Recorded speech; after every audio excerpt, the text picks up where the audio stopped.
atual presidente da Câmara Municipal de Fortaleza, Gardel Rolim.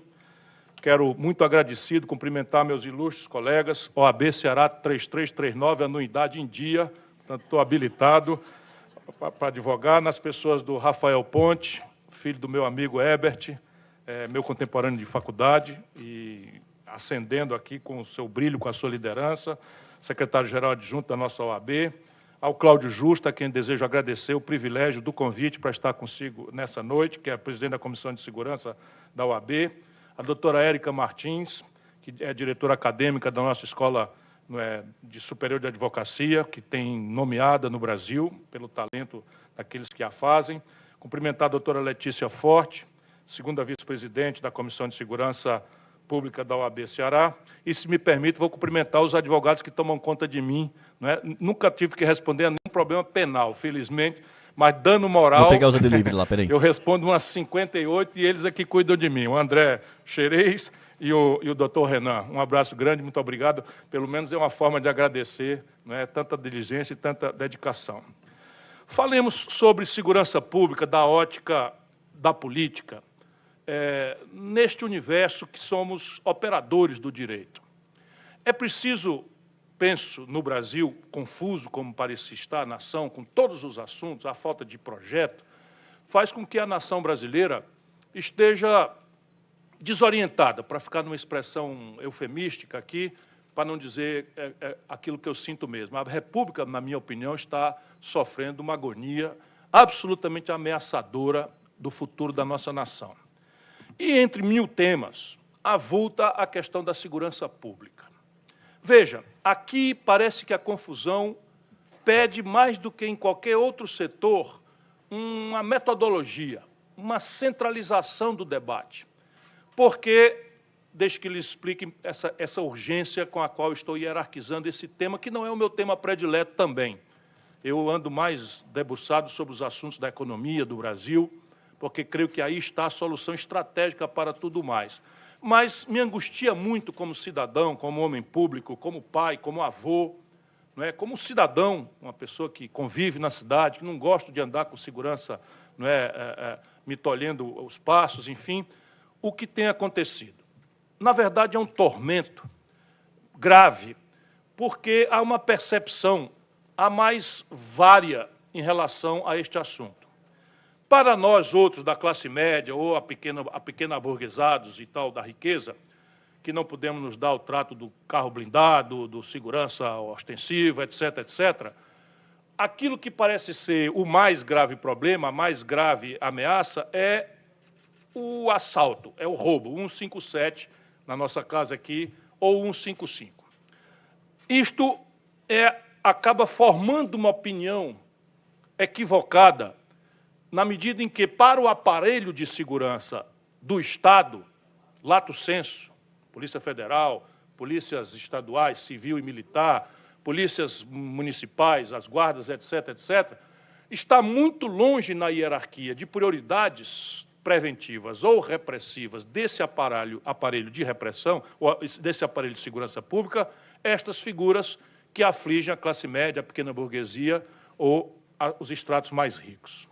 No universo popular, e eu falo do particular, nossa capital, para extrapolar para uma realidade que está acontecendo no Brasil inteiro, e está tomando um nível de maturidade absolutamente ameaçador da República. Não pensem que há qualquer exagero nesse meu argumento, que é o domínio territorial das facções criminosas, do crime organizado, sobre a estrutura das cidades. Não são mais só as grandes cidades.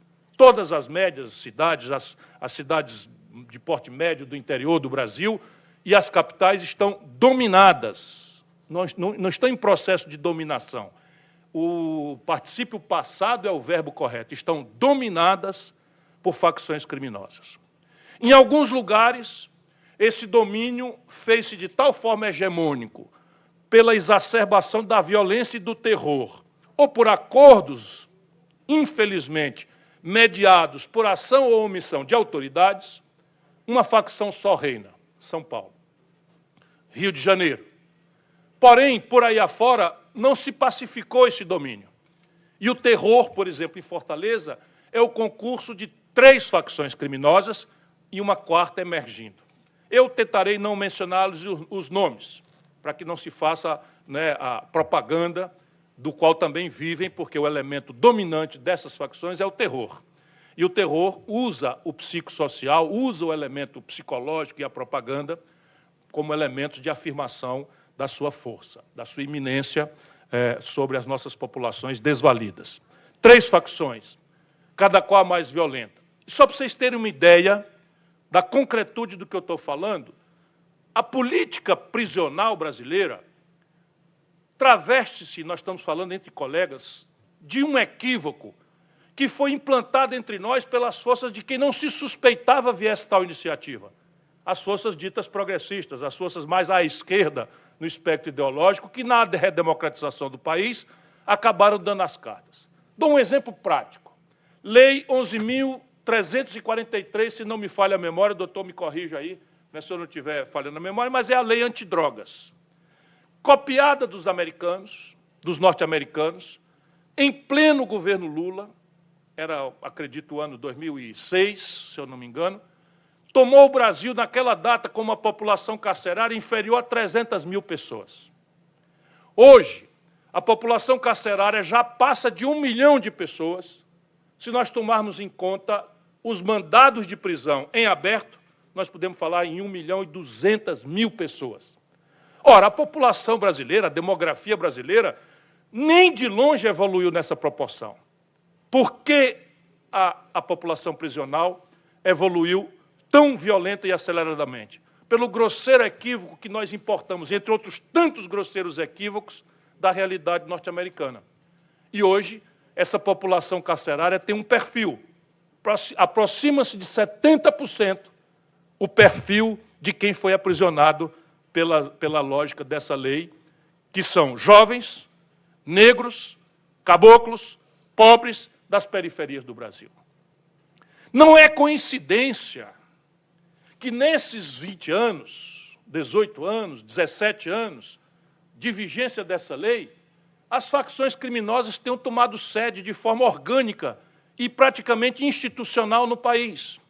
Por quê? Porque o exército de reserva e, em seguida, o exército operacional dessas facções criminosas é essa população, cujo primeiro crime não teve nenhuma característica de violência, foi o transporte de pequenas quantidades, não sejamos ingênuos, não é usuário, para que nós não cometamos a ingenuidade, mas aquilo que se convenciona chamar no jargão da periferia de avião. Então são garotos bombardeados por tudo quanto é de buraco que há na sua cabeça, por uma cultura de consumismo, ao qual também a esquerda brasileira aderiu. O que vige entre nós é uma espécie de nacional consumismo, perdeu-se completamente a virtude do debate republicano, da disputa pela igualdade de oportunidades, da superação da miséria, da pobreza e das suas sequelas, entre elas a violência, a doença, a deseducação, a sofisticação tecnológica. Tudo isso se perdeu para que haja um massivo, permanente, sistemático bombardeamento da cabeça do jovem e de nós todos, que fez com que, é minha reflexão por primeiro, esse componente psicossocial do problema da segurança, sem cuja inteligência, quero crer, não teremos como mudar a institucionalidade, a política, as prioridades orçamentárias e a ferramentaria tecnológica que é o itinerário que eu pretendo percorrer na noite de hoje, honrando essa oportunidade muito honrosa para mim de voltar na minha casa. Veja, bombardeia-se todo mundo, o jovem especialmente, com a ideia de que ser feliz não é mais uma busca que se faz na dimensão espiritual, subjetiva. Não estou falando de religião, estou falando do amor romântico, da poesia, da insurgência revolucionária que encantou, por exemplo, a minha geração. Nós enfrentávamos uma ditadura e éramos felizes. Por quê? Porque nós nos sentimos potentes para vencer não só a ditadura, mas tudo o que parecesse ser opressivo, injusto, desigual na nossa geração. E olha que eu mal inteirei 65 anos, estou no plano ainda de viver mais um bocado. É uma coisa que eu vi acontecendo, a mudança do locus aonde nosso sentido de viver, que é buscar a felicidade, ainda que não seja reflexiva essa atitude, mas nós todos estamos na vida buscando ser felizes. Antigamente, até uns 20 anos atrás, a felicidade se buscava nesse ambiente subjetivo, espiritual.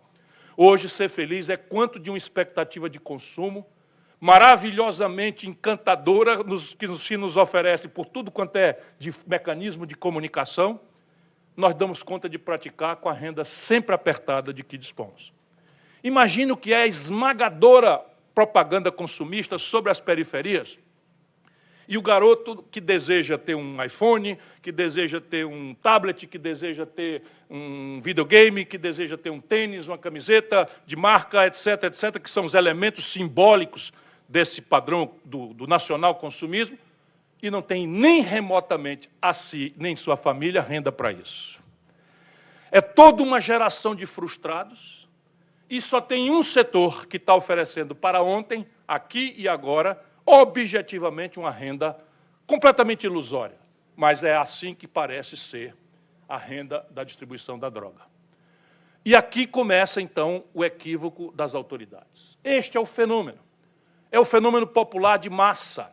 E como não aconteceu ontem, está se sedimentando entre nós há quase 25 anos, coincidente com o estamento da democracia no Brasil, o que já é tempo de nós refletirmos, a inconsequência da democracia para o viver mesmo do povo, seja na grande questão econômica, o país parou de crescer, seja nas especializações do viver popular, por exemplo, na questão da segurança pública.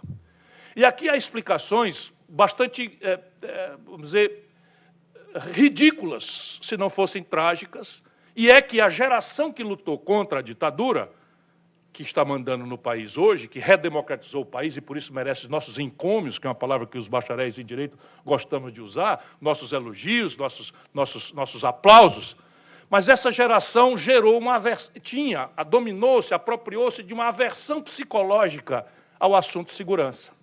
Porque segurança, para nós, naquela data, era a repressão a serviço da ditadura. Talvez, essa é uma hipótese que eu estou sustentando, não haja sensibilidade nos estratos superiores do decidir político no Brasil para esse grande e massivo, popularmente massivo, drama que é a percepção do povo de que a violência e a insegurança campeiam e que a impunidade é o prêmio para a violência impune. Rapidinho, pessoal, desculpa parar. O QR Code, você não é no aplicativo do banco que você lê não, tá? Você lê ele vai te levar para um site e aí lá você faz, tá bom? Desculpa. Pois bem, vamos ao prático dessa consequência, a orçamentação. Se no psicossocial você tem um problema em que a percepção de segurança para a burguesia é a ameaça ao seu patrimônio e para o povo é o terror do domínio territorial, num verdadeiro baronato pelas facções criminosas, e como este é um fenômeno que tomou sede há mais de 20, 25 anos, nenhuma institucionalidade, nós somos bacharéis em direito, estamos estudiosos, estudantes do assunto, nenhuma instituição nova se criou para fazer face a essa inovação do fato social e político. Nenhuma inovação, a não ser essa impertinência a qual eu atribuo, ainda que, claro, involuntariamente, a produção do exército de reserva das facções, que é a repressão do jovem negro pobre por crimes não violentos, no primeiro momento. Mas na hora que ele é apenado, porque transportava 200 gramas, 300 gramas, meio quilo de droga, ele vai para a universidade do crime. E na primeira noite, para quem conhece a vida como eu sou obrigado a conhecer, na primeira noite no presídio, ou ele se filia na facção ou vai ser serviciado ou morto. Mas o terror não é a única ferramenta para transformar em complexa a questão e não permitir demagogias fascistoides que têm oferecido soluções mágicas para esse gravíssimo problema brasileiro. Porque o terror aprendeu a fazer também clientelismo. Hoje, aquilo que é o colapso da seguridade social, a inoportunidade do jovem ascender socialmente e acessar o padrão de consumo ao qual ele aspira, é coadjuvante deste esforço o crime organizado, a facção criminosa. Não sei se todos aqui sabem, mas é uma espécie de seguro-prisão para os faccionados. E para aqueles que não forem, vamos dizer, afiliados a uma facção, ele vai ter que se filiar. E ao se filiar por terror, ele vai ter a cobertura de uma espécie de previdência social que está se organizando.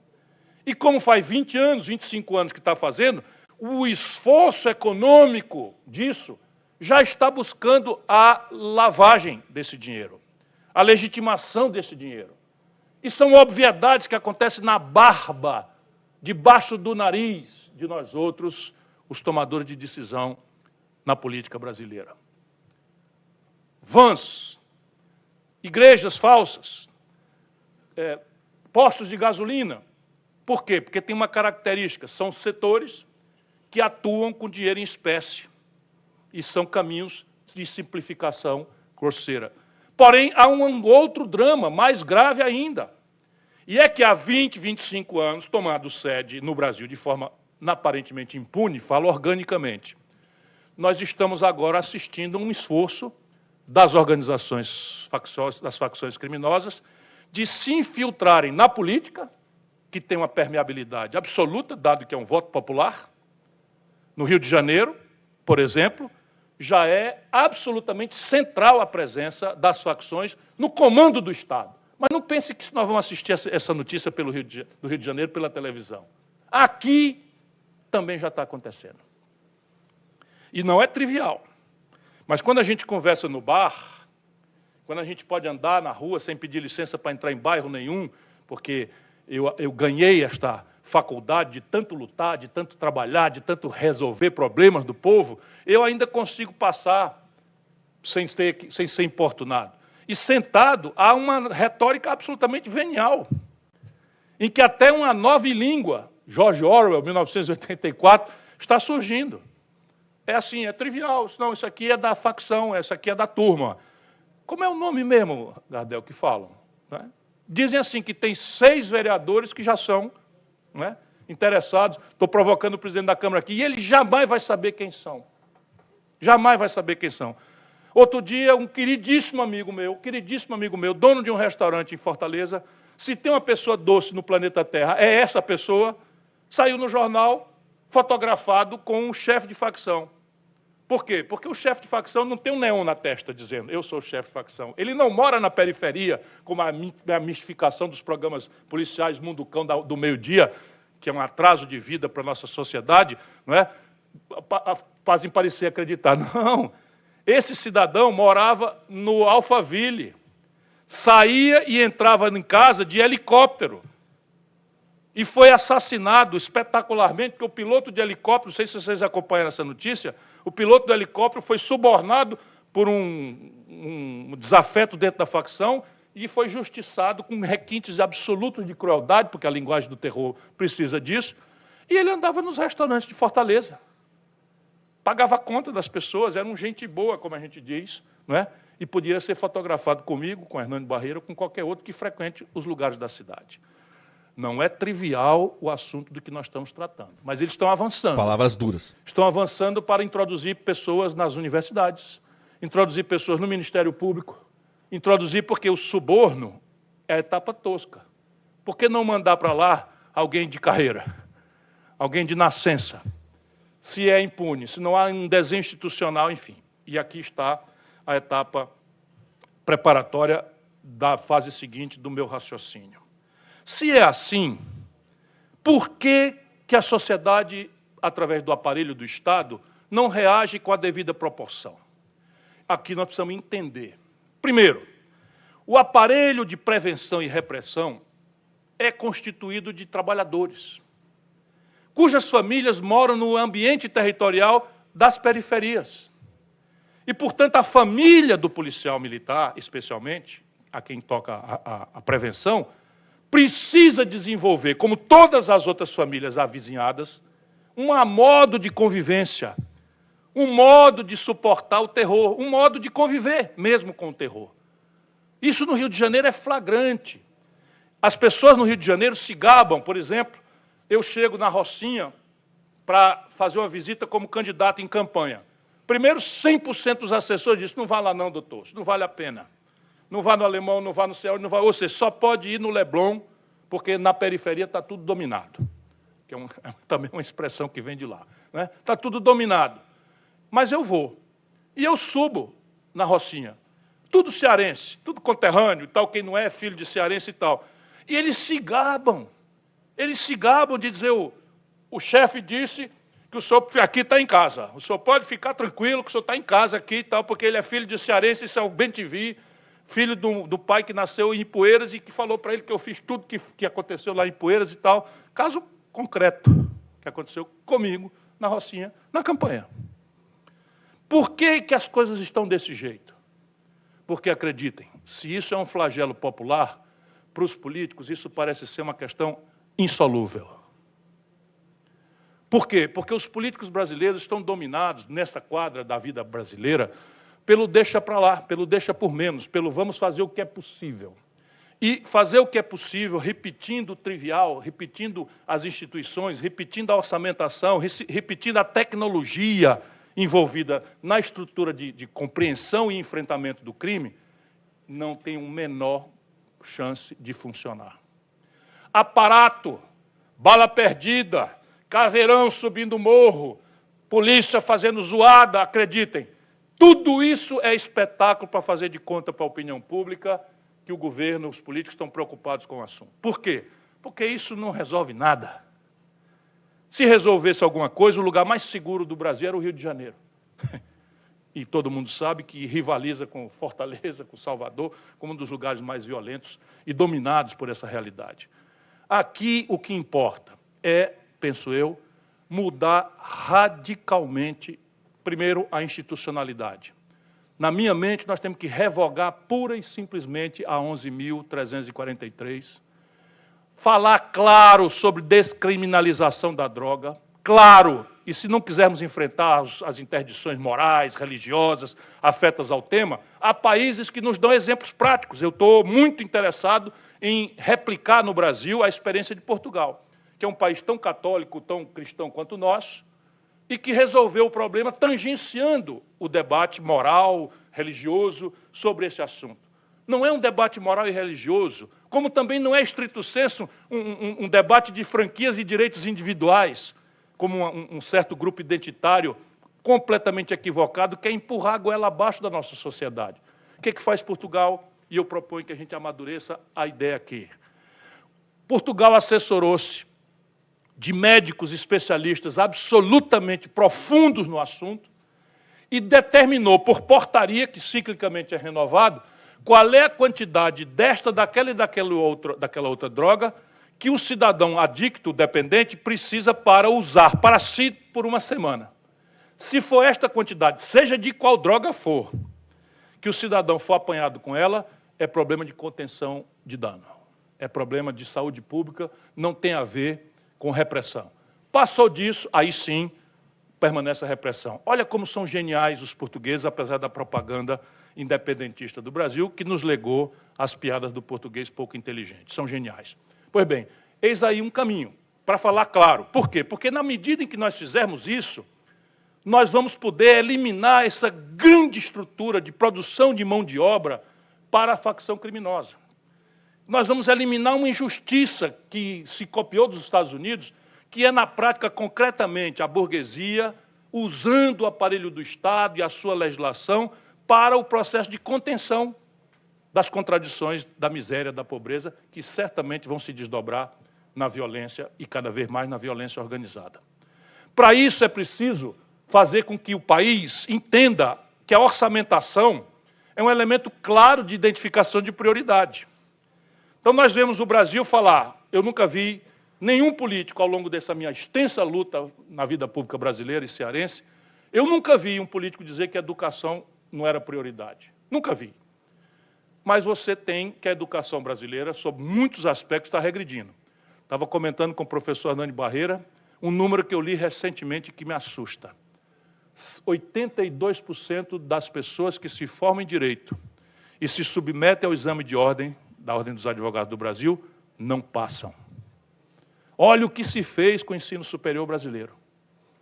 Olha a mercantilização, também é um fenômeno recente da democracia brasileira. Essa tem abusado da obra heróica de nos devolver a democracia. Mas tem abusado.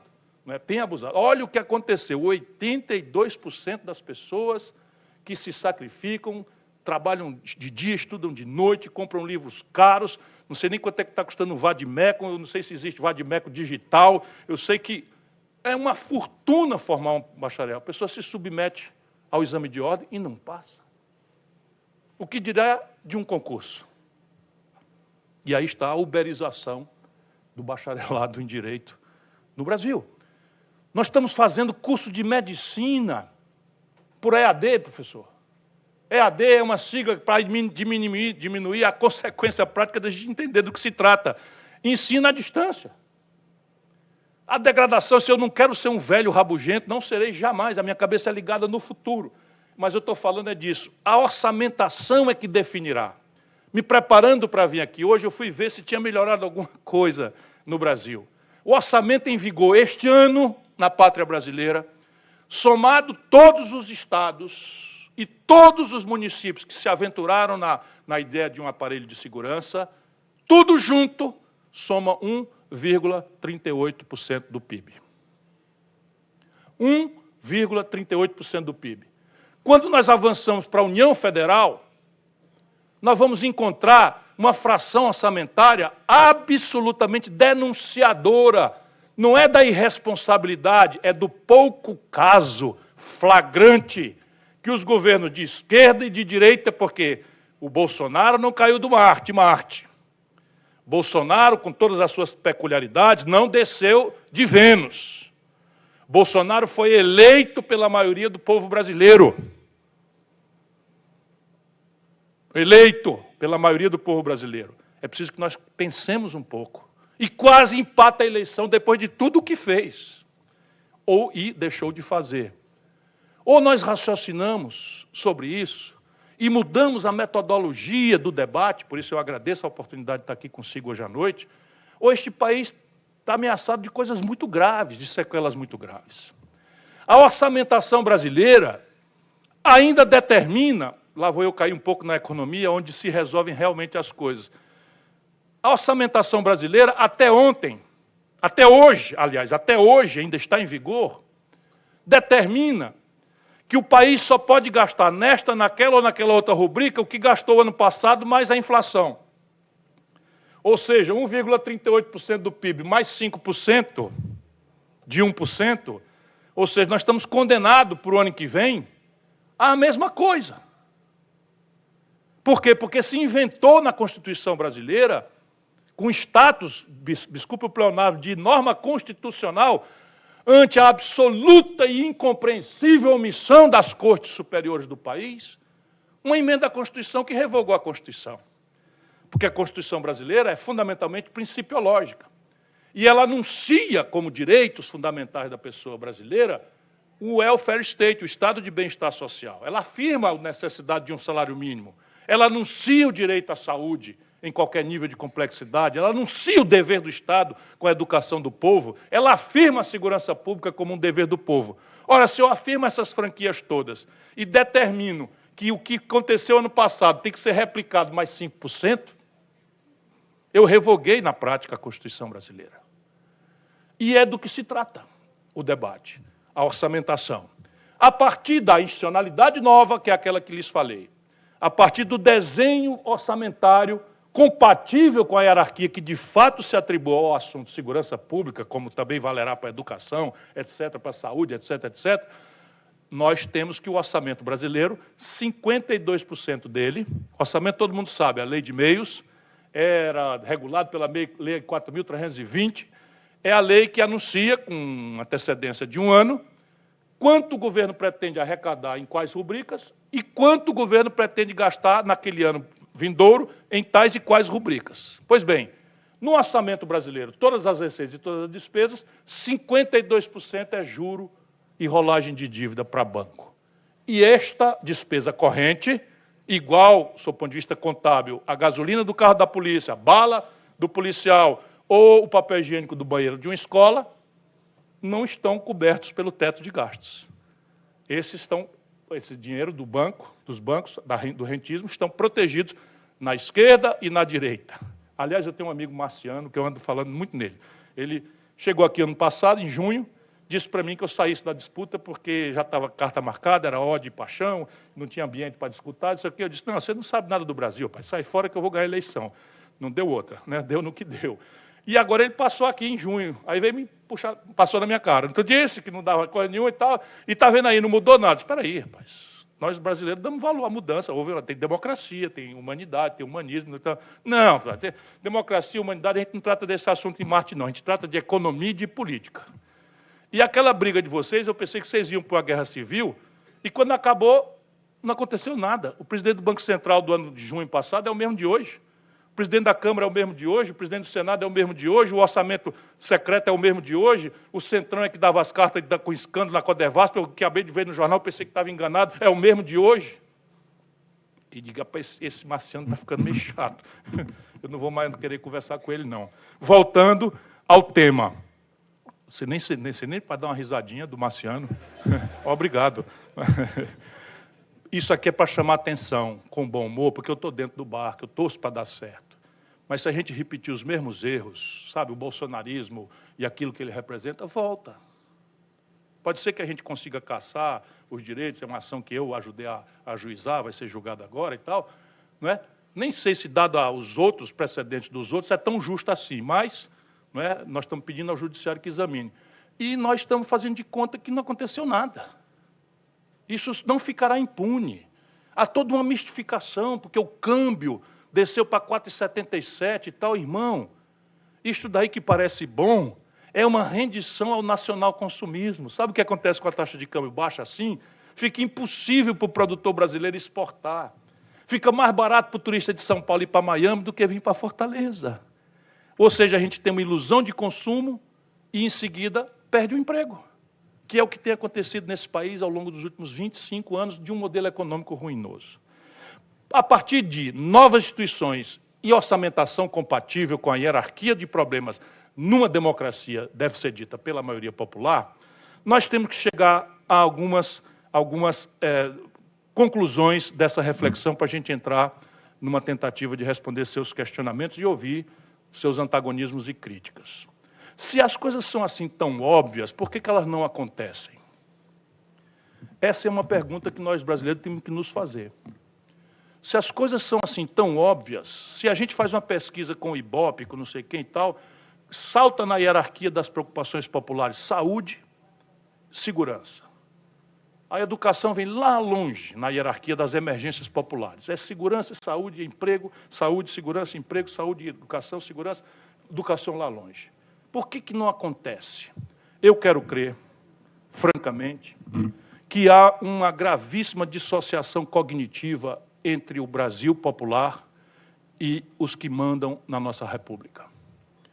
Isto é uma percepção muito doída para um democrata, porque eu quero dizer de plano, logo antes, que eu não vejo alternativa para essa equação, para essa contradição, sem democracia, sem persistir na aposta de que o povo brasileiro é quem tem que tomar nas suas mãos o seu próprio destino. Mas é razoável, especialmente em dimensão acadêmica, que nós raciocinemos. Por que a população brasileira pensa nessa direção e os tomadores de decisão estão tomando decisões numa direção absolutamente oposta e ciclicamente são premiados pela opinião pública? Eu não tenho resposta para isso agora. Mas eu quero crer que é a exaustão dos mecanismos da democracia representativa do século XIX que nós seguimos praticando.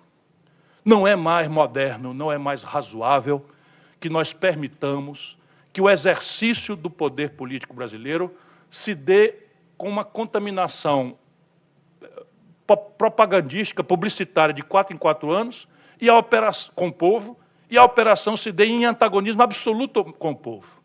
É preciso trazer para dentro da realidade brasileira, para a nossa sociedade contemporânea, aquilo que já está na letra da Constituição. Plebiscitos, referendos, quem sabe o recall para cessar mandatos parlamentares e executivos antes de que o escândalo consuma a tragédia para a nação brasileira. Essa, quero crer, é a última contribuição que eu gostaria de dar nessa introdução ao nosso debate hoje. Democracia representativa, com um Congresso Nacional absolutamente empoderado pelos caminhos do orçamento secreto, do superfaturamento de obras e tal, deformando a disputa aqui embaixo. Porque, de novo, repete-se 4 anos, faz-se a mesma coisa 4 anos depois, faz-se a mesma coisa 4 anos depois. A disputa parlamentar não deixa mais um jovem entrar.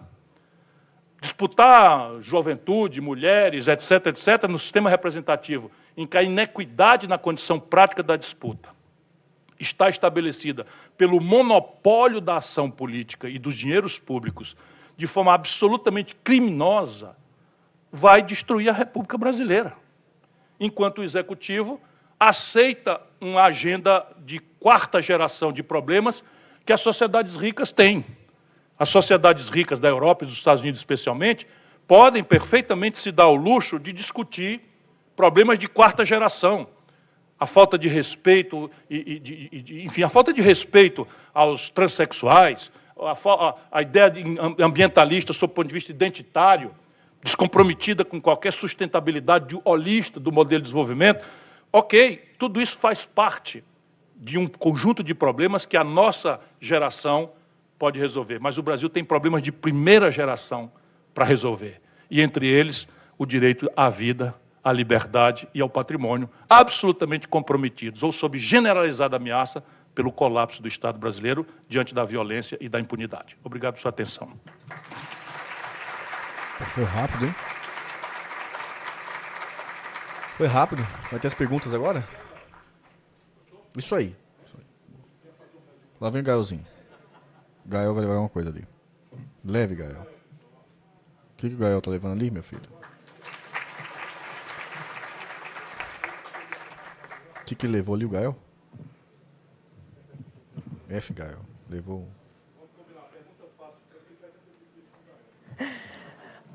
Para presidir esse momento do debate, convido novamente ao palco o Dr. Cláudio Justa, Gael vai palestrar? juntamente com a doutora Letícia Forte. O Gaelzinho vai palestrar ali. Vai dar a canja dele. Pronto, os interessados Tá em formular suas questões poderão anotar e me entregar que eu repassarei para a mesa, por favor. O Gaelzinho vai soltar a boa ali dele. Passo a palavra para o Dr. Cláudio. Gael, o seu Hot Wheels? É isso? Ele quer ficar lá, ó. Ele quer ficar lá. Não. Expulsaram. Que caro ele. Pô, deixa o moleque lá, mano. Deixa o moleque sentado lá. Gael vai ficar aí, pô. Deixa o moleque aí, de boinha aí, velho. Oxi, Gael é Jó. Deixa o moleque aí, pô.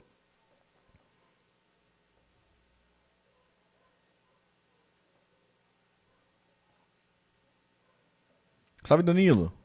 Ficou no finalzinho, né? Ficou um gostinho de quero mais. Mais reflexões sobre. Gente, esse é o nosso segundo momento aqui da conferência do nosso convidado, Dr. Ciro Gomes. E eu peço a todos que, aqueles que têm interesse em formular algum questionamento, que o cerimonial está distribuindo papéis e caneta, que vocês possam fazer aí uma pergunta, no máximo possível resumida, para facilitar aqui a nossa mediação. Inclusive, Ciro, eu já tenho um aqui, que eu vou botar para a Letícia ler, para uma voz feminina.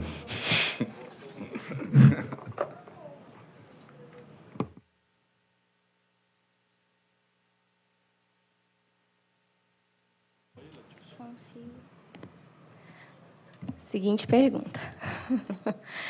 De que forma a proposta do arcabouço fiscal impactará na segurança pública? Essa é uma excelente pergunta, porque eu estava angustiado de não falar demais, me apaixonei pelo auditório, mas é assim, em vigor hoje está o teto de gastos. Como eu descrevi para vocês, é uma norma constitucional que determina na prática que o Brasil só pode gastar rubrica a rubrica ou no conjunto do orçamento o que gastou ano passado, mais a inflação, que é de 5%. Como determinadas despesas obrigatórias evoluem por si, por exemplo, a aposentadoria, só tem uma dinâmica, isso está indo tudo para comprimir o investimento. Então você tem juro, é livre disso, que é a maior despesa. Só para vocês terem uma ideia, e assim, sendo um assunto dramaticamente popular, a grande mídia subtrai do povo, e parece assunto de economista. Então sabe o que é? É assim, 1% da Selic, que é a taxa de juros básica que o Banco Central brasileiro cobra, 1% custa 60 bilhões de reais aos cofres do Tesouro Nacional, de onde sai 1 centavo ou 1 bilhão para a segurança. Então, neste momento, o Brasil está absolutamente proibido de expandir qualquer despesa. E nenhuma. Qualquer e todas.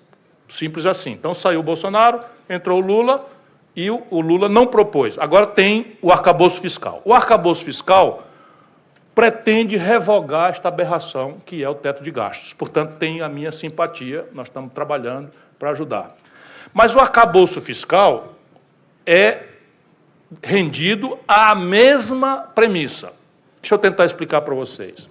Qualquer pessoa sabe que orçamento, seja ele doméstico, seja ele empresarial, seja ele de um país ou de uma nação ou de uma coisa, deve buscar o equilíbrio.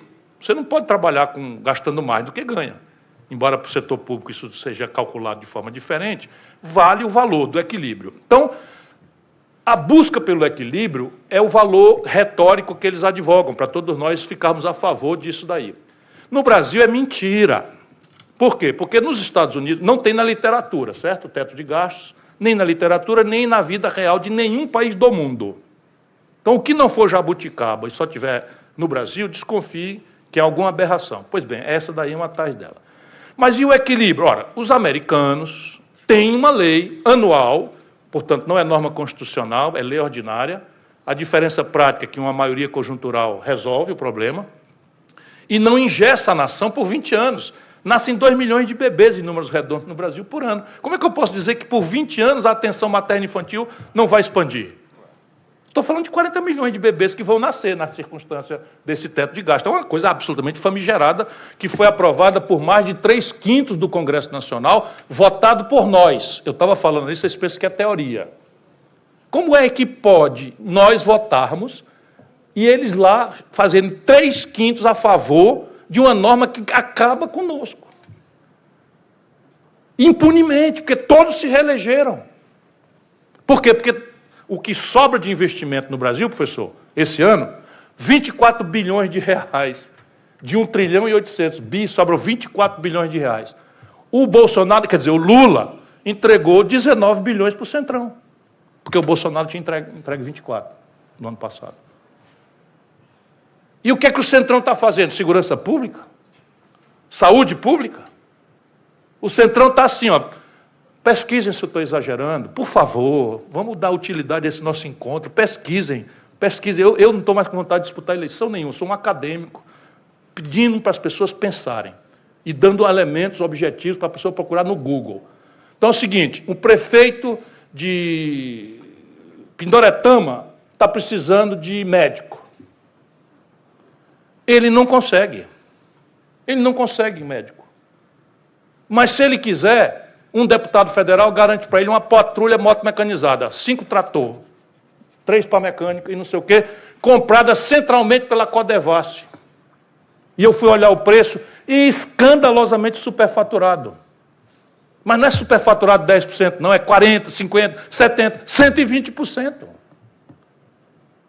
Está acontecendo agora aqui no Ceará.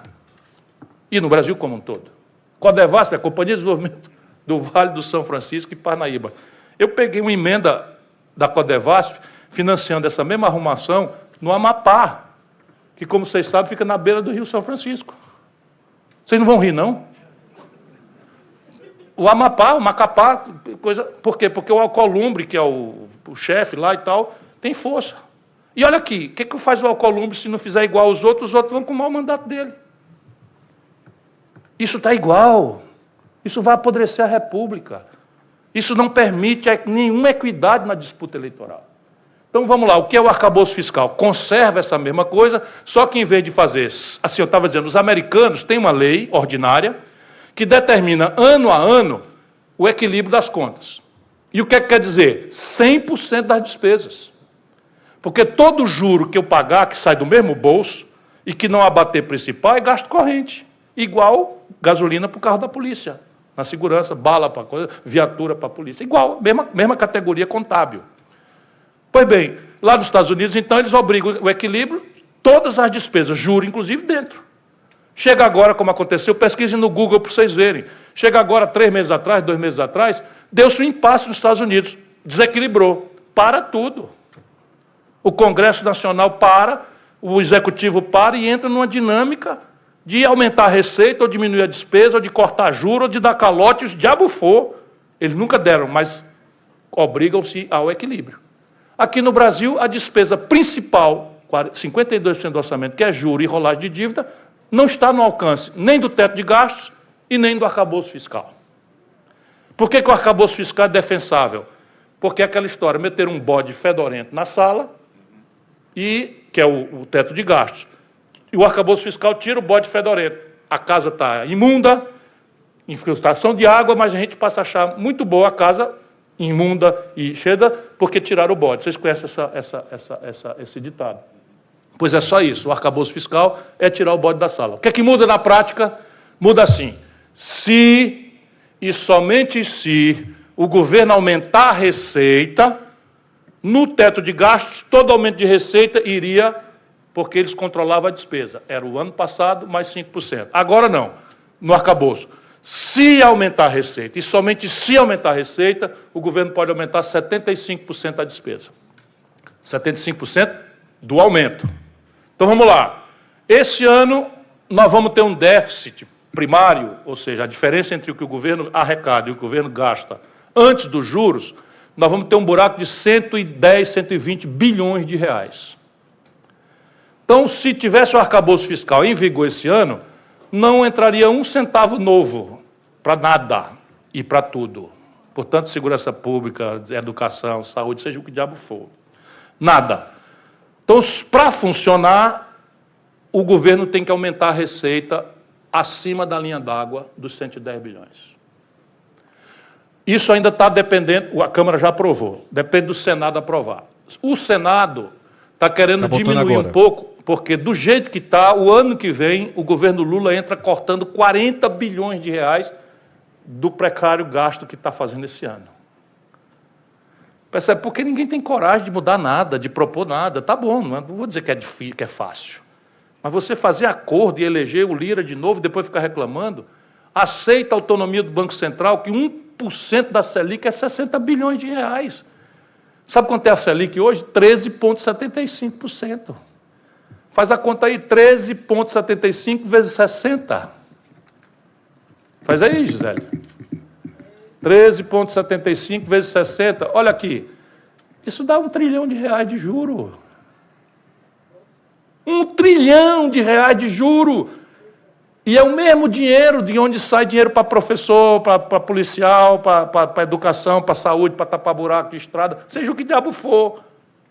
Lá no FED, a inflação está combinada com o aumento econômico? Não, aí ele está fazendo uma lembrança boa. 865 bi. Desde 2008, 15 anos, que a taxa de juros nos Estados Unidos é negativa, abaixo da inflação. Hoje a inflação nos Estados Unidos é 8%, a taxa de juros lá é 3%. Na zona do euro, a inflação é 8%, eles aumentaram agora a taxa de juros para 4%. No Brasil, a inflação é menor do que nos Estados Unidos e na Europa, sim, que a taxa de juros é 13,75%.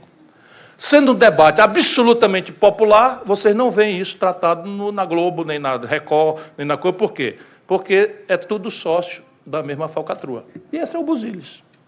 E assim, aí a gente elege para mudar e repete a mesma coisa. Vamos lá.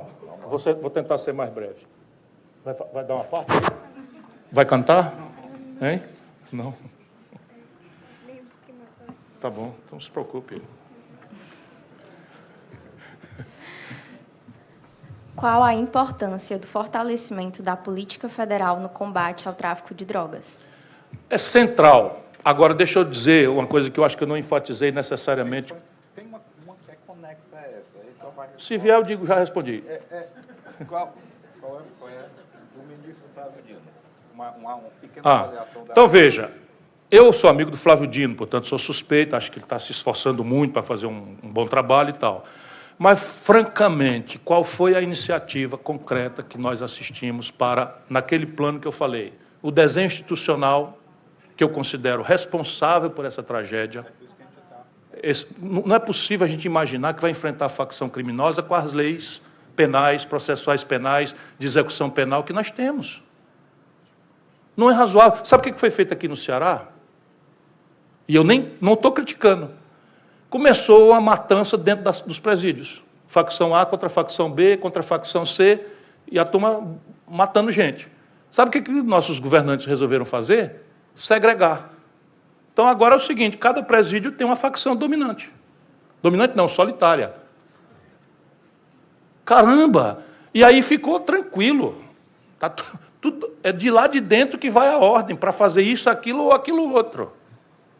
Aqui no Estado, mas isso talvez tenha sido imitado do que tem sido feito por aí afora. Então, os presídios de segurança máxima estão com 30% de vaga ociosa. Os presídios federais, que são muito poucos, são 5, tem mais de 1/3 das vagas ociosas. A primeira providência, meu querido amigo Flávio Dino, pega os chefes das facções e bota para lá. E exacerba o isolamento da comunicação. Isso para começar, mas assim, é o desenho institucional.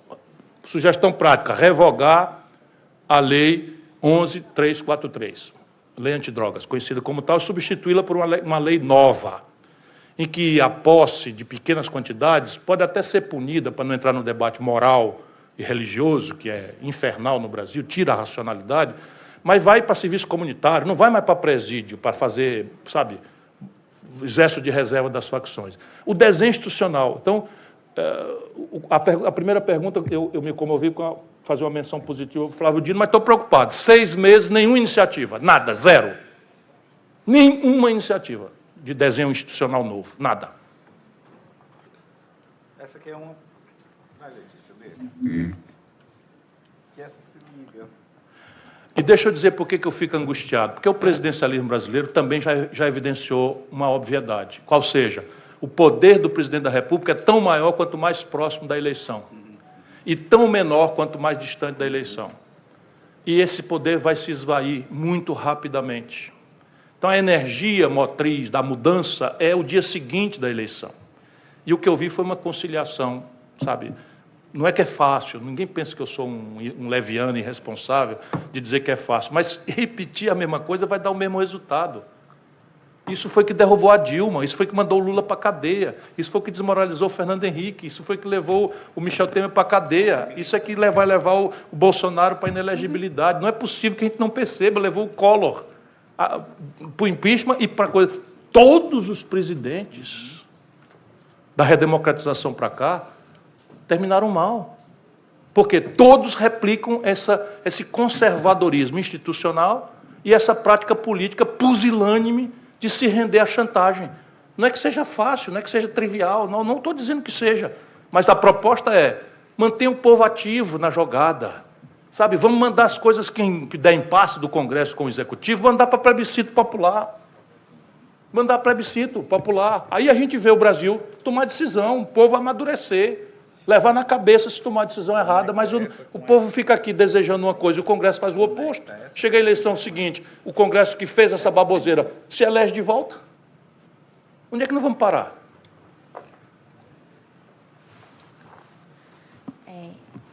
Quais seriam os caminhos para a organização de uma nova militância no campo progressista que não se prenda a pautas identitárias? Ideia, exemplo e militância. Eu estou dedicado a isso. Eu estou querendo ver se eu estou num processo de detox eleitoral. 40 anos de eleição, o cara vai ficar ali viciado nesse negócio, se sente... E eu me sentia responsável, eu achava que eu seria um covarde se eu fosse cuidar da minha vida e tal, porque 10% da população votou em mim, 11%, 12%. Dessa vez, só 3%. Então, eu estou preocupado com os 3%, mas 3% é muito pouco para eu não dizer, tá bom, chega, e eu também não posso achar que alguma coisa está errada comigo. Pensando o que eu penso, falando o que eu falo. Sabe, eu tinha 32 anos, fui eleito governador do Ceará, e já pensando na República, não fui morar no Palácio, não aceitei receber pensão de ex-prefeito, ex-governador, ex-deputado, pensando em mim, assim, tá? Nunca respondi por um processo de improbidade, nem para ser absolvido, nada, com todos os abusos que a gente assiste no Brasil, e chega na eleição, não adianta nada, sabe, a apologia da ignorância virou sinônimo de popular. Então, é o seguinte, quanto mais ignorante eu for, mais ligado ao povo eu sou. Eu penso diferente, eu acho que a liderança tem que ter, sabe, ser uma referência moral, uma referência intelectual, não é intelectual elitista, não. É o seguinte, meu irmão, você está com um problema, eu penso sobre o problema, isso, a solução que eu proponho é essa, custa tanto, o dinheiro eu acho nesse lugar acolá, a experiência do país acolá foi assim, acolá. Aí eu organizo a discussão. Não, agora, o Lula é ombudsman de si mesmo, esculhambando o presidente do Banco Central dele. Nós estamos nesse limite.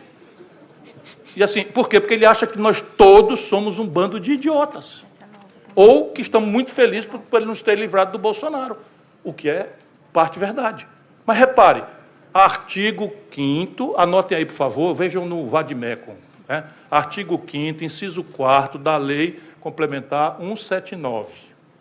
Nós não estamos aqui na faculdade, na Escola de Direito. Lei Complementar 179 diz da autonomia do Banco Central. Na minha mente, essa lei é inconstitucional, porque, sendo uma lei complementar, foi votada virtualmente, em plena pandemia, e de forma virtual, sem a presença no Congresso dos deputados, e deu autonomia ao Banco Central, simplesmente entregando o Banco Central para o oligopólio dos bancos, na contramão de tudo que há na literatura e no mundo. Ela é inconstitucional. E ninguém representou, eu represento e não adianta nada, mas o presidente Lula podia representar pela inconstitucionalidade. Mas esta lei, mesmo com a aberrante desenho de ser uma lei complementar votada virtualmente, traz lá, porque também era demais não trazer, a hipótese em que o presidente da República pode demitir o presidente do Banco Central e a sua diretoria. E eu estou dizendo aqui, inciso 4º do artigo 5º da Lei Complementar 179. Confere, professor? Está lá dito que o presidente da República pode demitir, mediante o fato deles não terem cumprido as metas, mediante provocação do Conselho Monetário Nacional. O Conselho Monetário Nacional é o ministro da Fazenda, que o presidente manda, e o ministro do Planejamento, que o presidente manda. Acabou. Então, cumpriu a meta? Não cumpriu a meta nem um ano. Está aí, demite o cara. Aí vai para o Senado, que eu quero é ver o cara demitido pelo presidente voltar pela mão do Senado. Só se eu não conhecer a República. O Zanin está sendo aprovado agora. Volta nunca. Advogado pessoal do Lula. Está sendo aprovado pelo Senado, agora deve ter uma votação consagradora. Estou dizendo, eu já sabia que ia. Estou sem acesso aqui. Mas foi aprovado. Quantos votos? 50. Hã? 58 votos. Para isso tem voto. Agora, para tratar do Banco Central, não, fica o presidente esculhambando. O PT, a presidente do PT, propondo uma campanha nacional de nós tudo na rua e nas redes, protestando contra o Banco Central. E eu doido para ser governista, como é que eu vou protestar contra o governo? Percebe? Olha onde é que nós estamos. O Ciro pensa igual eu, é doido pra ser governista. E eu doido pra ser governista, tipo assim, né? Doido pra manifestar contra o governo, eu tô, e os caras pedindo isso. Bora lá.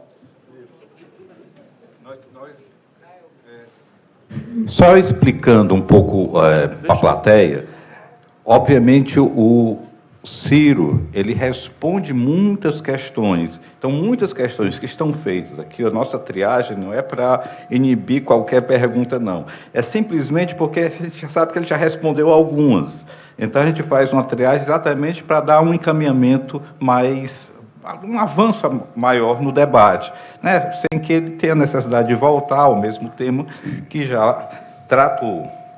Tem aqui uma questão, Ciro, que eu acho interessante, e não foi tocada, que é a questão da desmilitarização da Polícia Militar, se isso pode contribuir com um novo modelo de segurança pública. Pode. Agora, eu chamo isso de problema de terceira geração. Tem os problemas de quarta geração, que a gente está recebendo dos Estados Unidos com casca e tudo. Então, a agenda LGBTQIA+, não quer dizer que não seja coisa séria, importante, é isso. Mas a questão é qual é a centralidade disso frente aos problemas de primeira geração. E no prático é o seguinte, nós somos uma sociedade 70% cristã. E esse temário identitário, também lá nos Estados Unidos e na Europa, fere frontalmente a moral cristã em alguns dos assuntos. Eu não aprovo isso, eu não me rendo a isso, eu nunca deixei de ter uma opinião clara sobre essas questões. A questão é, nós queremos fazer graça, fazer teatro, bancar o danadão ou resolver o problema institucional do país, inclusive dessas questões. Eu estou agarrado naqueles que querem resolver o problema. Então a questão é, se eu for à favela, ao povo brasileiro, e perguntar o seu emprego, o seu salário, a sua aposentadoria, a educação do seu filho, a saúde da sua família, é problema seu, é problema das empresas ou é problema do Estado, do governo? 86% da população brasileira afirma categoricamente que esses são problemas do Estado. Ela não quer dizer que o Estado tem que resolver estrito sensu, ele, Estado, ser o empresário, ele, Estado, ser o provedor, não. Ele apenas identifica lucidamente que o Estado é o responsável, 86%. E a agenda dominante entre nós, na redemocratização do Fernando Henrique para cá, é a agenda neoliberal. E neoliberalismo não é um palavrão, neoliberalismo é uma resposta europeia a um problema europeu, uma resposta errada, construída na Europa para um problema europeu dos anos 80. Até hoje lá não vale mais, mas eu explico rapidamente para vocês.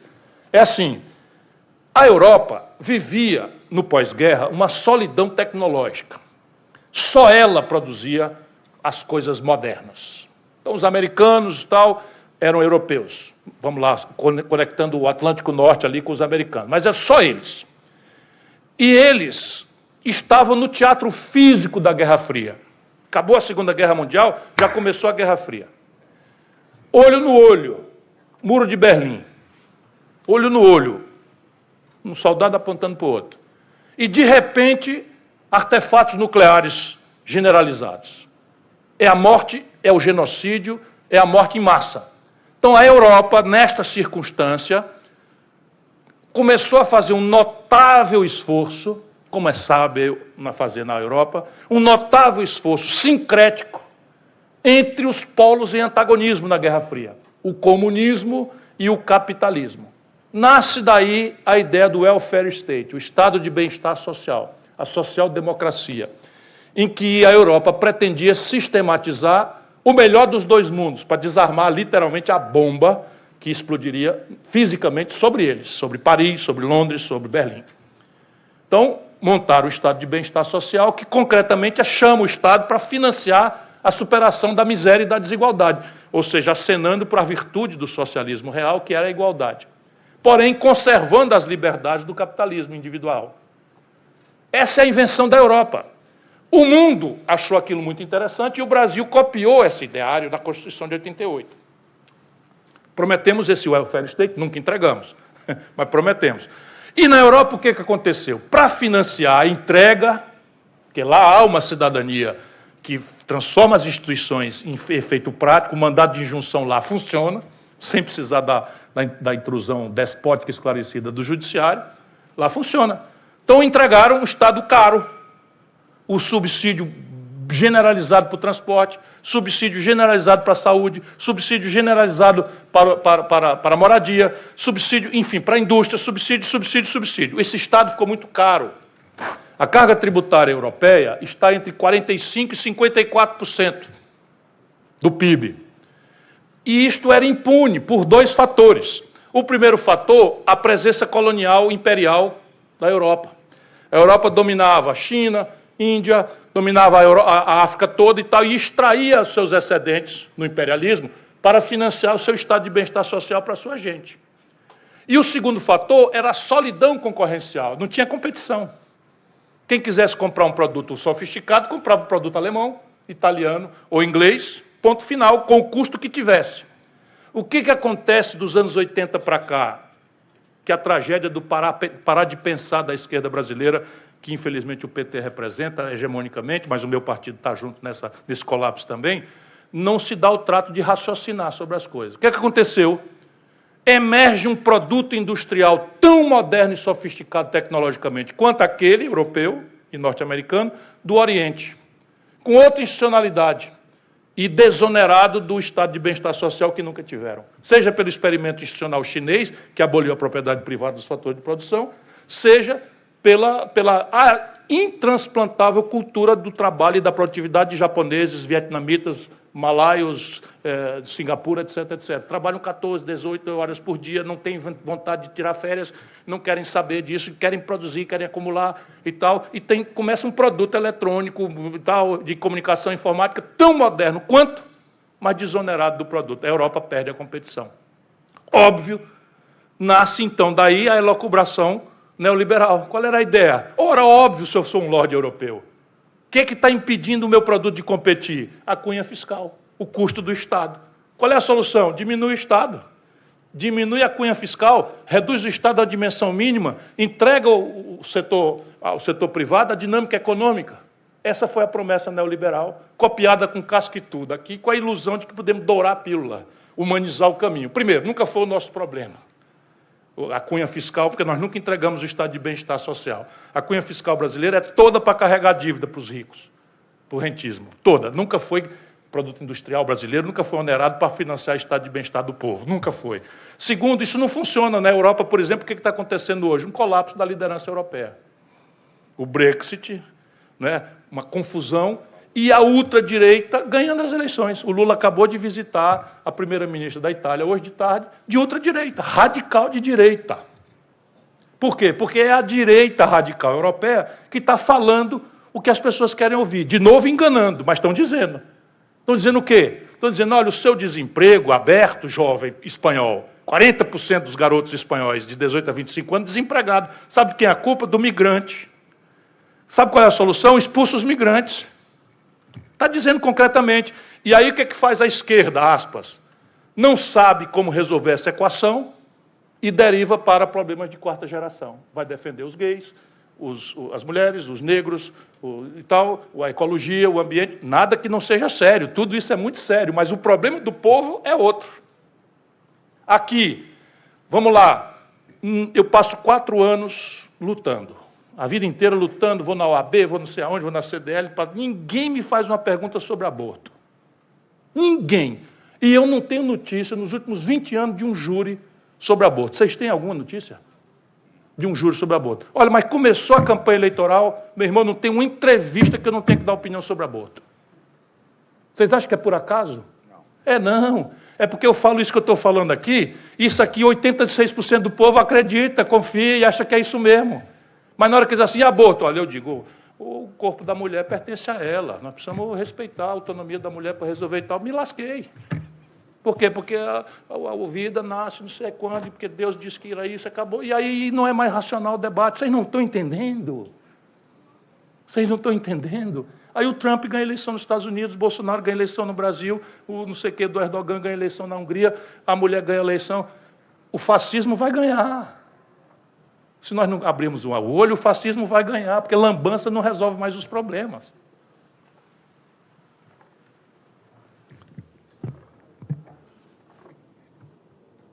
Ciro, essa é uma pergunta interessante. As outras não eram. Também.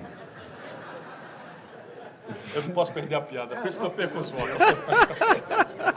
Essa é uma pergunta, tu não deixou completar. É claro. Tu não deixou completar. Por que ela é interessante? Porque Palavras ela, duras. de alguma forma, coloca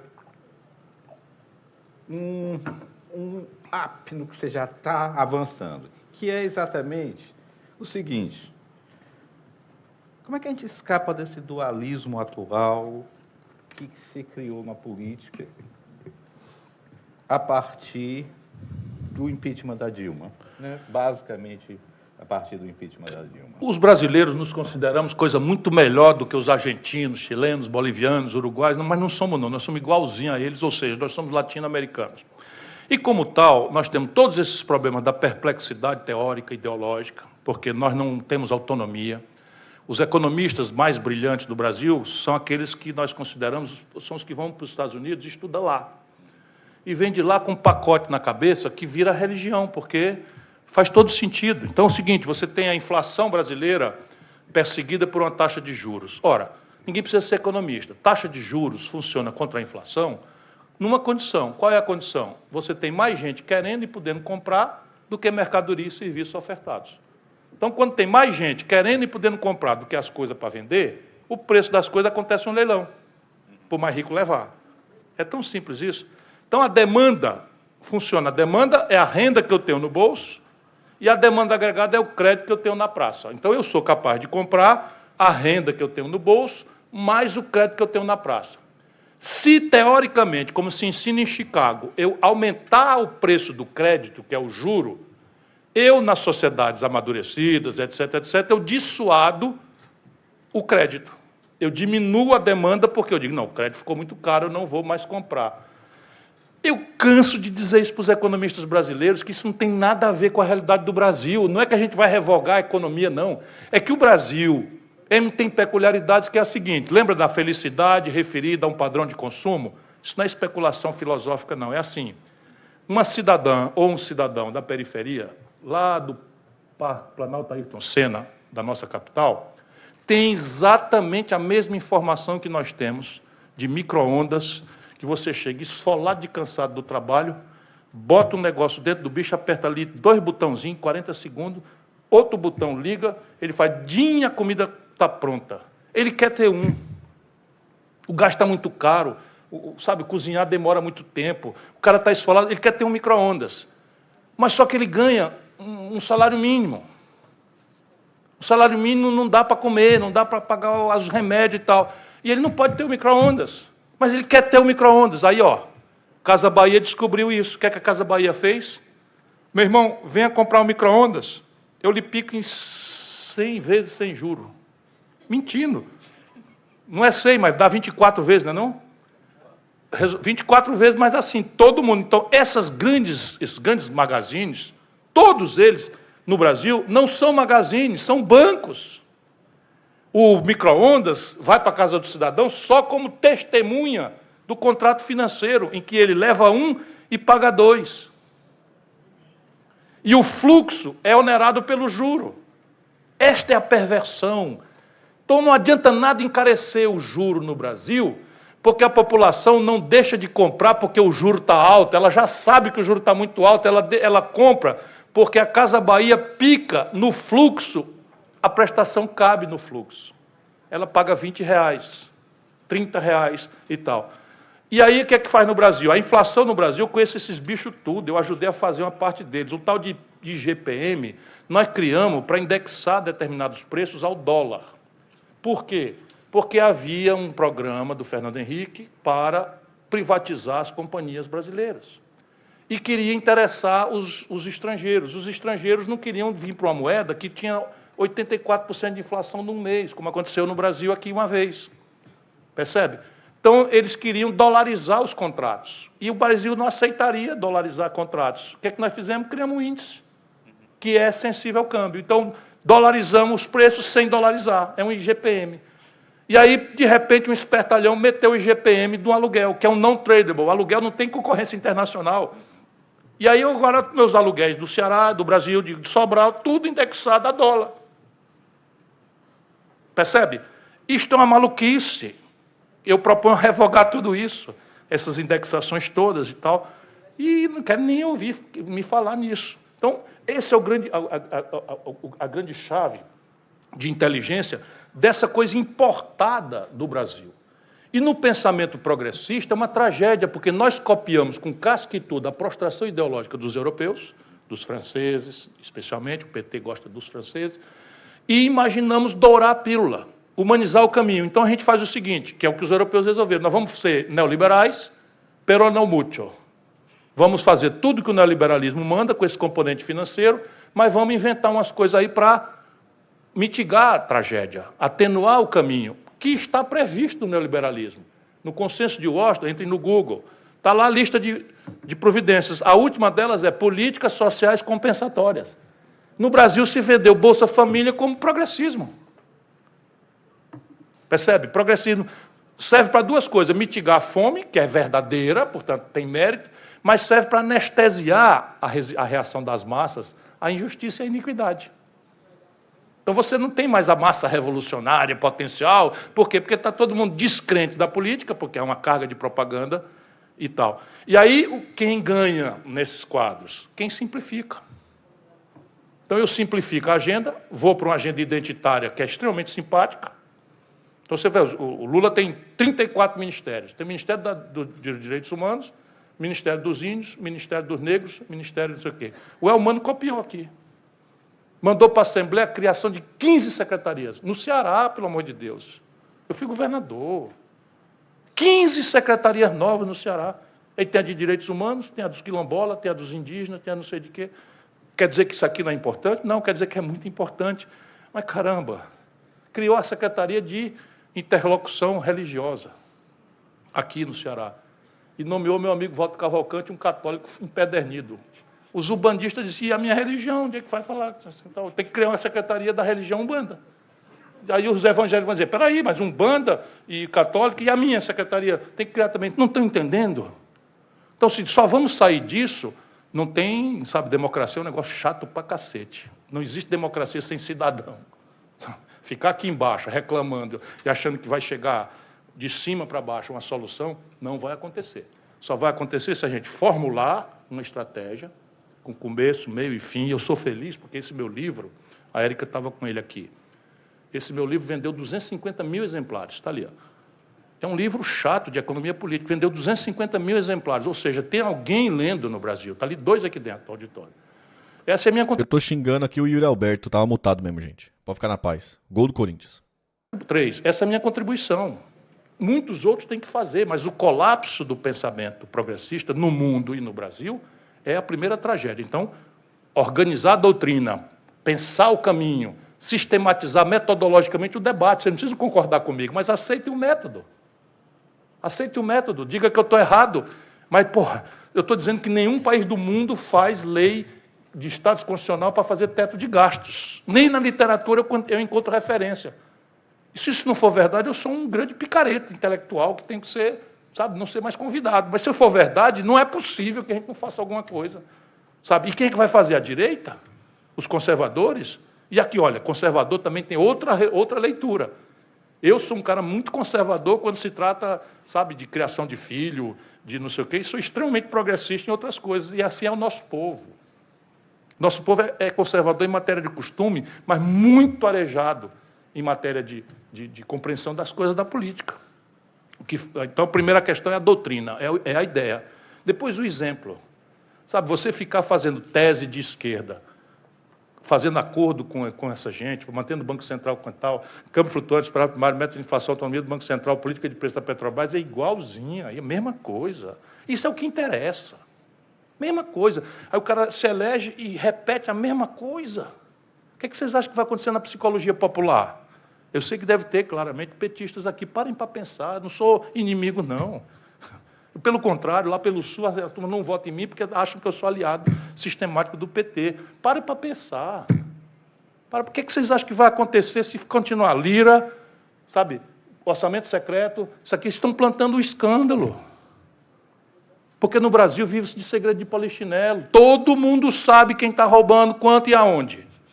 Todo mundo sabe. É uma coisa chocante. Só que nesse momento, 6 meses, popularidade ainda tem aí, boa, não sei o que e tal, fica tudo guardado e documentando. Guarda e documenta, guarda e documenta. Ou não foi assim? Qual foi o que derrubou a Dilma?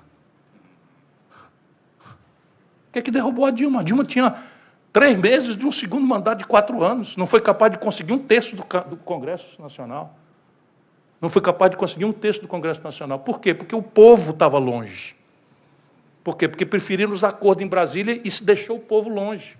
E vai acontecer de novo. Próximo.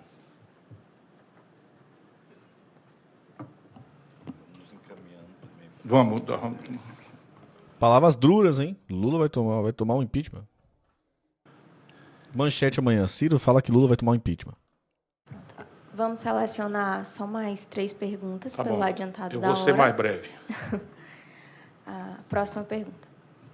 Há alguns locais que a gente sempre entendeu como lugares sagrados. É smartwatch como ali, a no nossa celular. casa, o templo religioso e a escola.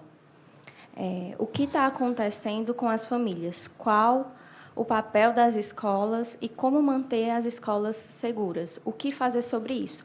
Isso é relacionado aos recentes fatos atentados nas escolas. Vocês acham que isso está acontecendo por quê? Por que vocês acham, especificamente, um maluquete entra na escola, mata 2 garotos, foi preso imediatamente, anunciou que tinha sofrido bullying na escola, não sei o que e tal, e ontem foi assassinado dentro do presídio, o que matou os 2. Provavelmente nós comemoramos morbidamente.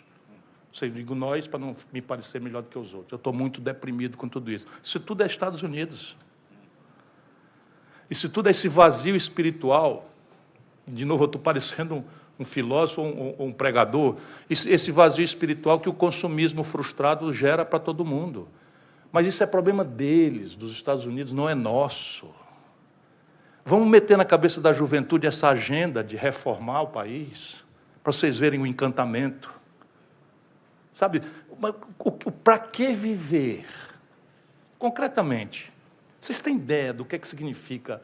Sabe, eu me angustio, me deprimo. A véspera do Natal, do dia dos namorados, a Gisele chega a se zanga comigo. O dia dos namorados começa a ficar deprimido 3 dias antes. 3 dias antes.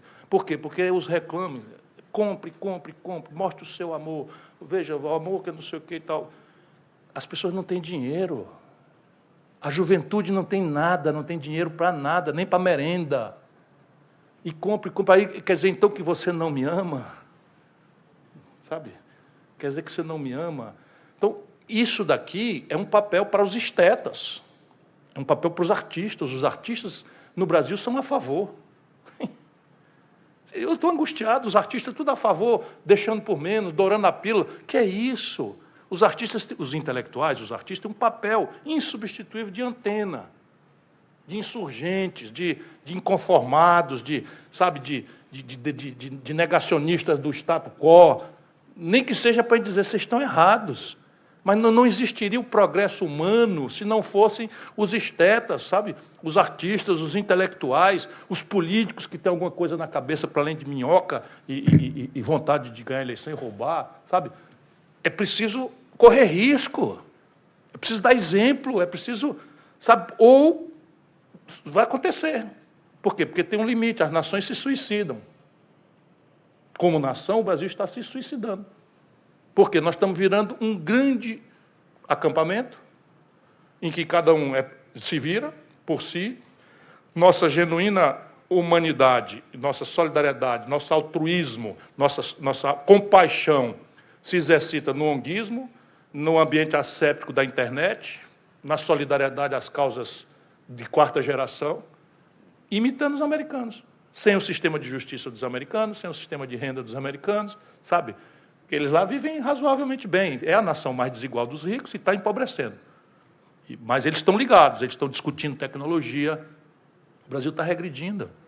Nós estamos regredindo, sob o ponto de vista de nível de maturidade e autonomia tecnológica.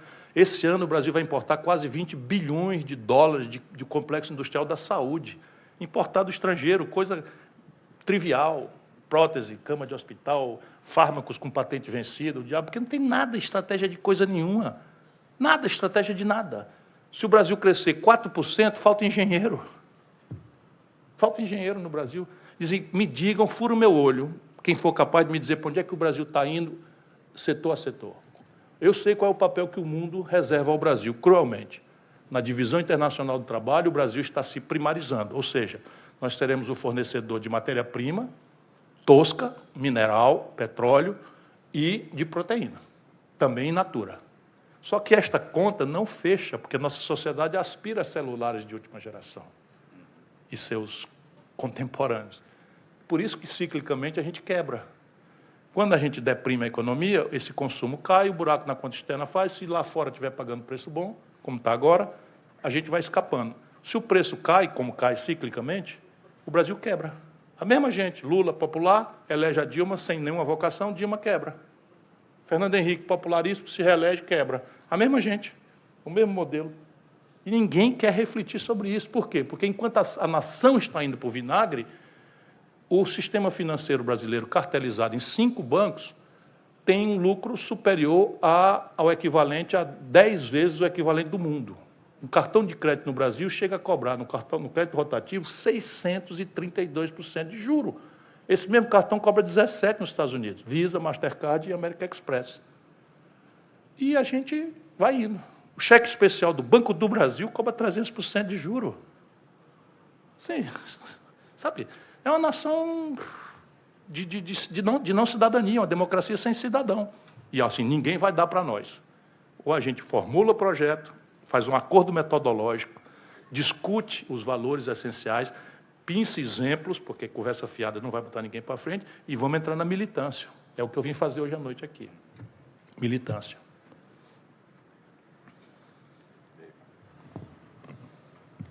Próxima pergunta. Vamos embora. Sobre o juiz de garantia. O senhor é a favor? Claro. Sim ou não? Por Claro. quê? Veja, a arbitrariedade policial no Brasil é um fato. E não é um fato porque as pessoas são más. É um fato porque as pessoas são mal preparadas, relativamente mal remuneradas e não acreditam no direito como virtude. Não acreditam no direito como virtude. E vamos nos pôr na cabeça de um policial, se a gente tiver um esforço de compaixão e alteridade.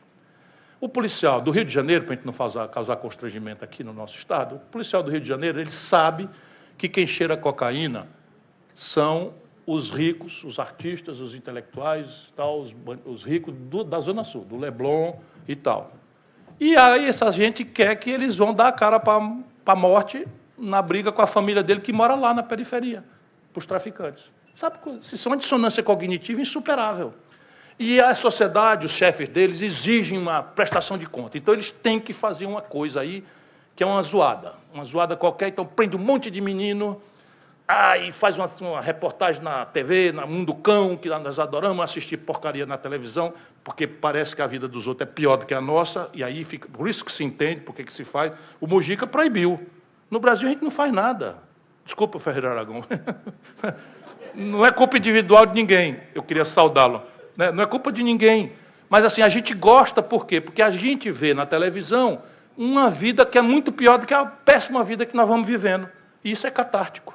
Essa é a explicação psicossocial para a gente adorar isso. Então, para fazer a munição dessa coisa e fazer de conta que o aparelho de segurança está funcionando, precisa pegar um cara, encher de porrada, meter na coisa e tal. Quem pode começar a filtrar isso é um juiz de garantia, que é a hora do flagrante, chega ali, vê se o menino, né, se a prisão se revestiu da coisa, não sei o que e tal. E o juiz de garantia tem que ter ele também uma certa prudência, sabe, também de não frustrar a ação do policial por preciosismos. Porque um bom juiz não é preciosista. Ele examina o que o valor intrínseco defendido pela lei está pedindo.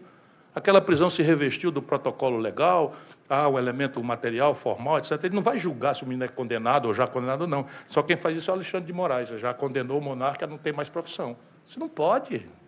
O monarca diz besteira de manhã, de tarde e de noite. Eu não concordo com nenhuma bobagem dele. Mas, porra, deixa a democracia resolver isso. Desliga o monarca. Não acessa o canal do monarca. Agora, proíbe, antes de julgamento, sem defesa, proíbe o menino de dizer a merda dele na internet. Não pode. Não pode. Eu penso isso, com todo o direito. Como é? A Gisele não gosta que eu pego, porque eu vou pegar um dano moral de novo. E agora de um poderoso. Eu peguei um dano moral, sabe de quem? Vocês não vão acreditar. Do Collor. Vocês acreditam? Pegou agora não sei quantos anos de cadeia. Esse corte aí foi bom do Monark, gostei. Vou até abrir aqui rapidinho.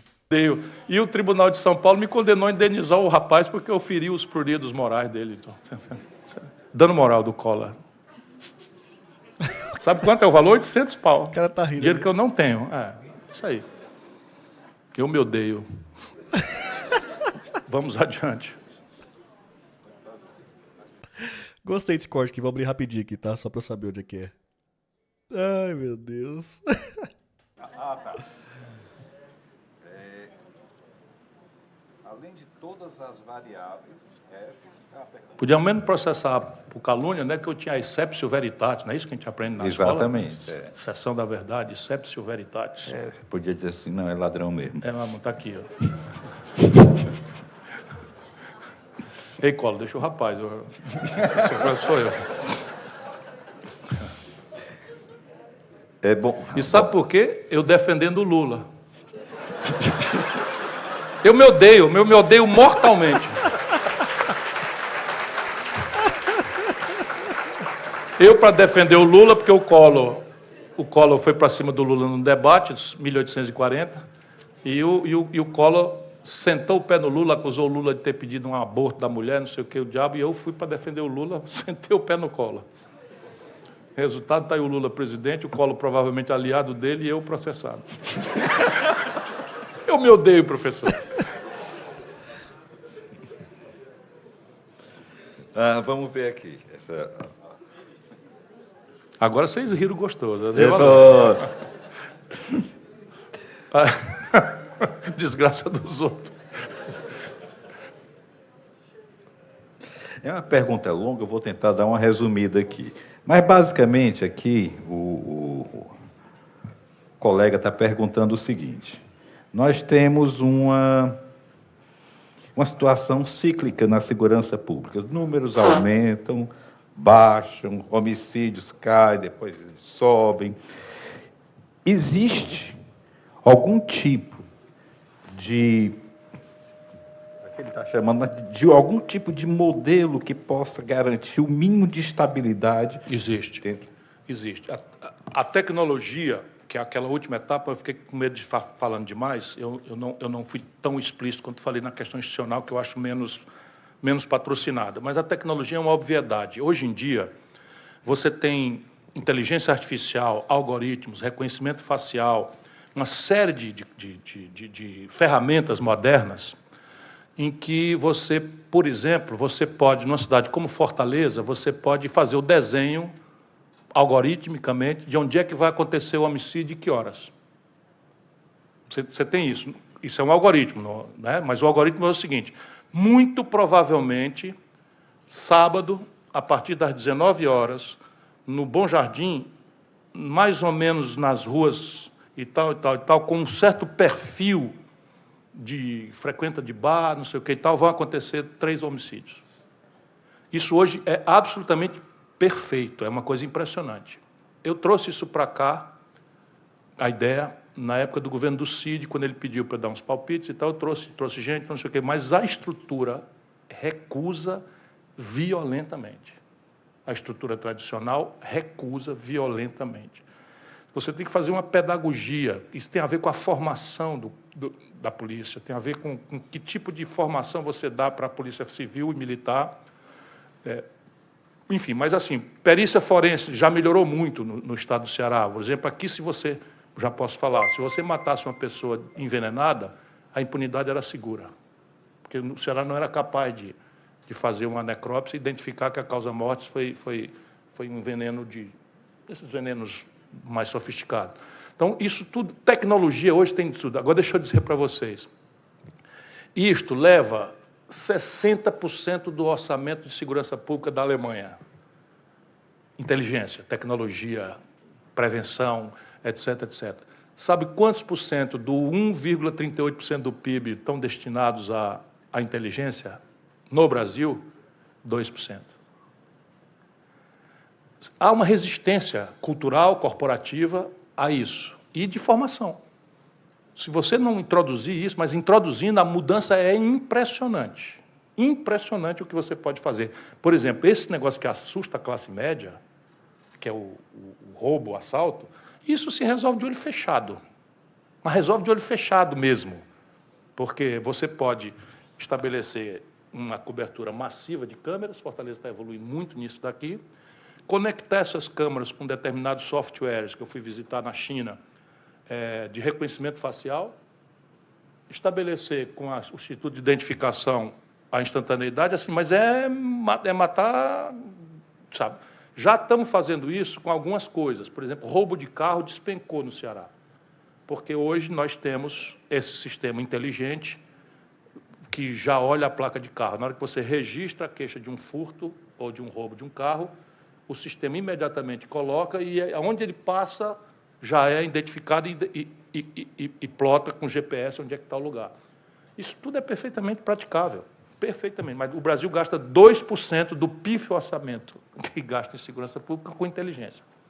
Por que isso é óbvio? De novo, porque a polícia local não tem como resolver o problema de facção criminosa, porque ele é um trabalhador cuja família mora na circunstância do baronato que domina o território ali. Então, isso tem que ser comandos, e tem que ser comandos vindo de fora, trocar. O Ceará faz na Paraíba, a Paraíba faz em Alagoas e tal, traz e volta, e tira e volta, mas assim, com cirurgia, precisão cirúrgica, esquece a meninada, deixa a meninada para lá, muda essa lei, vamos em cima do dinheiro, a legislação tem que inovar, sabe, enriquecimento sem causa, no mundo inteiro já é causa bastante para você condenar, enriquecimento sem causa.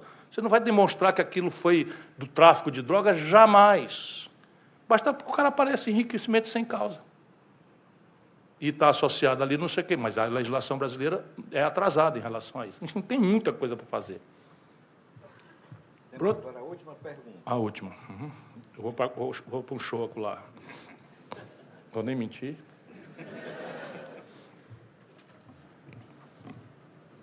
Diante de toda a sua trajetória de vida pública, estudo e pesquisa, o que o senhor acredita ser a resolução da segurança pública de qualidade em nosso Estado e, por não dizer, em nosso país? Orçamento, tecnologia, inovação institucional.